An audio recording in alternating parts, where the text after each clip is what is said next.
राधे राधे। स्वागत है आप सबका आपके अपने चैनल निष्ठा भक्ति भाव पर। आप सभी हमारे चैनल पर पद्म पुराण के पाठ सुन रहे हैं। ये पाठ हम आपको अध्याय रूप में सुना रहे हैं। उम्मीद करती हूँ कि आज का अध्याय आप सभी को पसंद आएगा। अगर वीडियो अच्छा लगे तो वीडियो को लाइक और शेयर ज़रूर करिएगा, और अगर आप हमारे चैनल पर नए हैं तो चैनल को सब्सक्राइब भी करिएगा। तो चलिए आज का अध्याय शुरू करते हैं। पुलस्त्य जी कहते हैं, ब्रह्मा जी के ऐसा कहने पर समस्त देवता उनकी आज्ञा ले इंद्र को आगे करके दधीचि के आश्रम पर गए। वह सरस्वती नदी के उस पार बना हुआ था।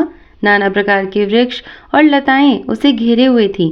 वहां पहुंचकर देवताओं ने सूर्य के समान तेजस्वी महर्षि दधीचि का दर्शन किया और उनके चरणों में प्रणाम करके ब्रह्मा जी के कथनानुसार वरदान मांगा। तब दधीचि ने अत्यंत प्रसन्न होकर देवताओं को प्रणाम करके यह कार्य साधक वचन कहा। अहो, आज इंद्र आदि संपूर्ण देवता यहाँ किस लिए पधारे हैं?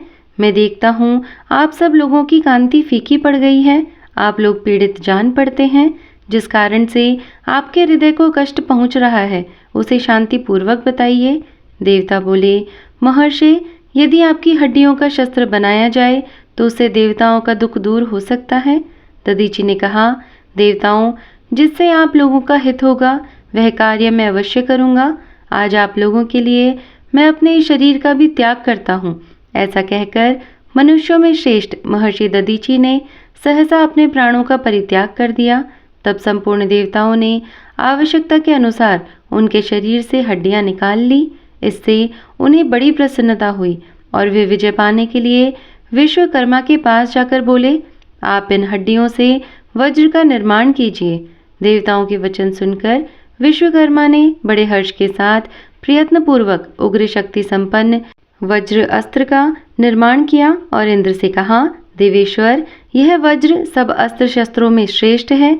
आप इसके द्वारा देवताओं के भयंकर शत्रु वृत्रासुर को भस्म कीजिए।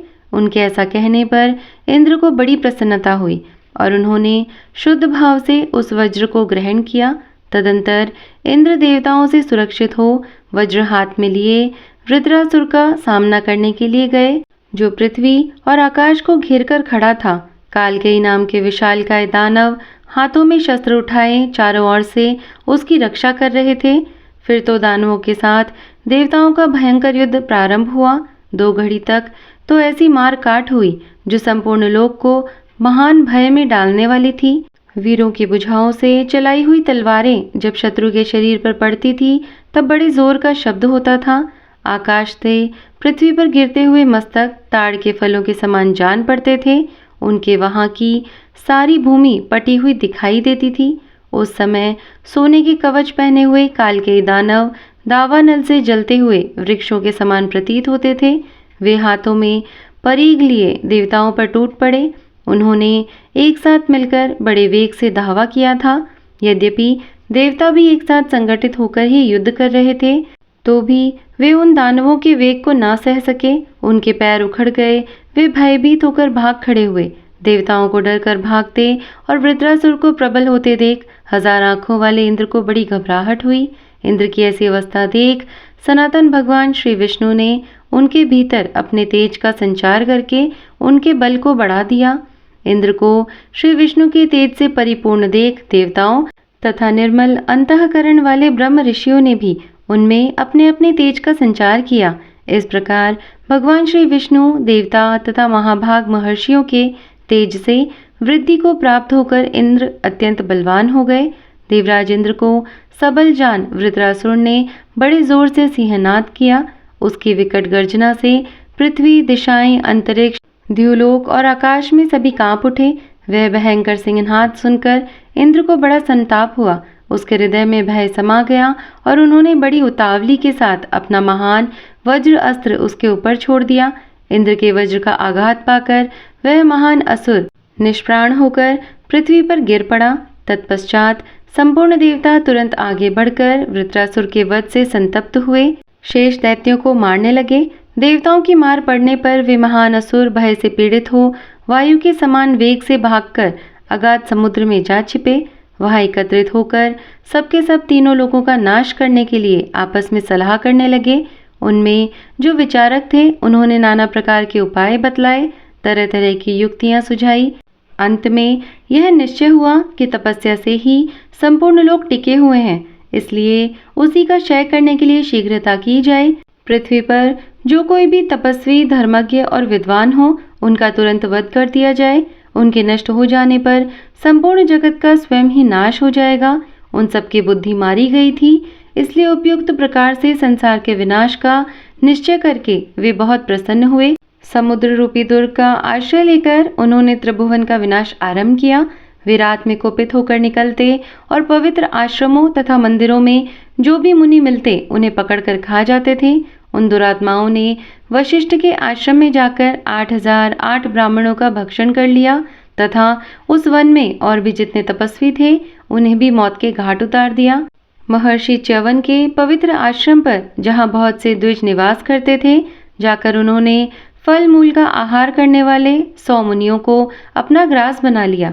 इस प्रकार रात में वे मुनियों का संहार करते और दिन में समुद्र के भीतर घुस जाते थे।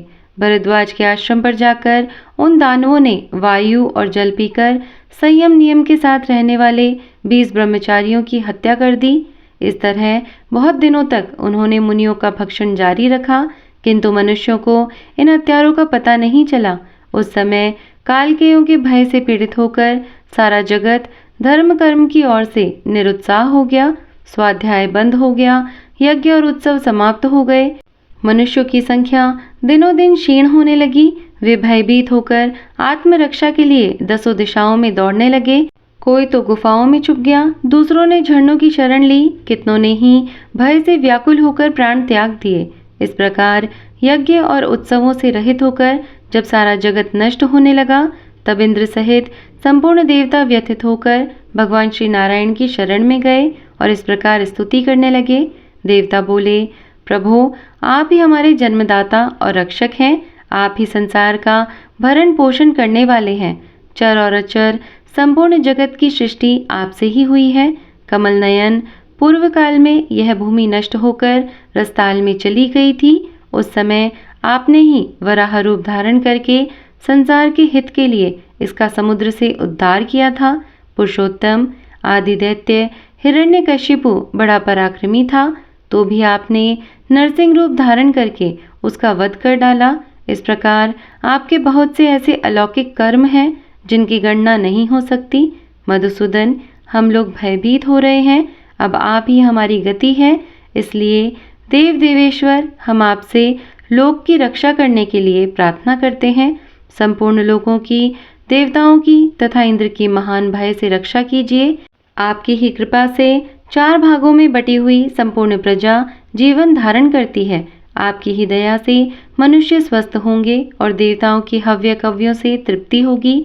इस प्रकार देव, मनुष्य आदि संपूर्ण लोग एक दूसरे के आश्रित हैं। आपके ही अनुग्रह से इन सब का उद्वेग शांत हो सकता है तथा आपके ही द्वारा इनकी पूर्णतया रक्षा होनी संभव है। भगवान, संसार के ऊपर बड़ा भारी भय आ पहुंचा है। पता नहीं कौन रात्रि में जा जाकर ब्राह्मणों का वध कर डालता है। ब्राह्मणों का क्षय हो जाने पर समूची पृथ्वी का नाश हो जाएगा। अतः महाबाहो, जगतपते, आप ऐसी कृपा करें जिससे आपके द्वारा सुरक्षित होकर इन लोगों का विनाश ना हो। भगवान श्री विष्णु बोले, देवताओं, मुझे प्रजा के विनाश का सारा कारण मालूम है। मैं तुम्हें भी इसका कारण बता देता हूँ। निश्चिंत होकर सुनो। काल के इनाम से विख्यात जो दानवों का समुदाय है वह बड़ा ही निष्ठुर है। उन दानवों ने ही परस्पर मिलकर संपूर्ण जगत को कष्ट पहुंचाना आरंभ किया है। वे इंद्र के द्वारा वृत्रासुर को मारा गया देख अपनी जान बचाने के लिए समुद्र में घुस गए थे। नाना प्रकार के ग्राहों से भरे हुए भयंकर समुद्र में रहकर वे जगत का विनाश करने के लिए रात में मुनियों को खा जाते हैं।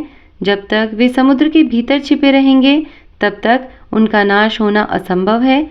इसलिए अब तुम लोग समुद्र को सुखाने का कोई उपाय सोचो। पुलस्त्य जी कहते हैं, भगवान श्री विष्णु के ये वचन सुनकर देवता ब्रह्मा जी के पास आकर वहां से महर्षि अगस्त्य के आश्रम पर पहुंच गए। वहां पहुंचकर उन्होंने मित्र वरुण के पुत्र परम तेजस्वी महात्मा अगस्त्य ऋषि को देखा। अनेकों महर्षि उनकी सेवा में लगे थे। उनमें प्रमाद का लेश भी नहीं था। वे तपस्या की राशि जान पड़ते थे। ऋषि लोग उनके अलौकिक कर्मों की चर्चा करते हुए उनकी स्तुति कर रहे थे। देवता बोले, महर्षि, पूर्व काल में जब राजा नहुष के द्वारा लोगों को कष्ट पहुंच रहा था, उस समय आपने संसार के हित के लिए उन्हें इंद्रपद से भ्रष्ट किया और इस प्रकार लोक का कांटा दूर करके आप जगत के आश्रयदाता हुए। जिस समय पर्वतों में श्रेष्ठ विंध्याचल सूर्य के ऊपर क्रोध करके बढ़कर बहुत ऊंचा हो गया था, उस समय आपने ही उसे नतमस्तक किया था। तब से आज तक आपकी आज्ञा का पालन करता हुआ वह पर्वत बढ़ता नहीं। जब सारा जगत अंधकार से आच्छादित था और प्रजा मृत्यु से पीड़ित होने लगी, उस समय आपको ही अपना रक्षक समझकर प्रजा आपकी शरण में आई और उसे आपके द्वारा परम आनंद एवं शांति की प्राप्ति हुई। जब जब हम लोगों पर भय का आक्रमण हुआ, तब तब सदा ही आपने हमें शरण दी है। इसलिए आज भी हम आपसे एक वर की याचना करते हैं। आप वरदाता हैं, अतः हमारी इच्छा पूर्ण करेंगे। भीष्म जी ने पूछा, महामुने, क्या कारण था जिससे विंध्य पर्वत सहसा क्रोध से मूर्छित हो बढ़कर बहुत ऊंचा हो गया था? पुलस्त जी ने कहा, सूर्य प्रतिदिन उदय और अस्त के समय सुवर्णमय महापर्वत गिरिराज मेरु की परिक्रमा किया करते हैं। एक दिन सूर्य को देखकर विंध्याचल ने उनसे कहा, भास्कर, जिस प्रकार आप प्रतिदिन मेरु पर्वत की परिक्रमा किया करते हैं, उसी प्रकार मेरी भी कीजिए। यह सुनकर सूर्य ने गिरिराज विंध्य से कहा, शैल, मैं अपनी इच्छा से मेरु की परिक्रमा नहीं करता। जिन्होंने इस संसार की सृष्टि की है, उन विधाता ने ही मेरे लिए यह मार्ग नियत किया है।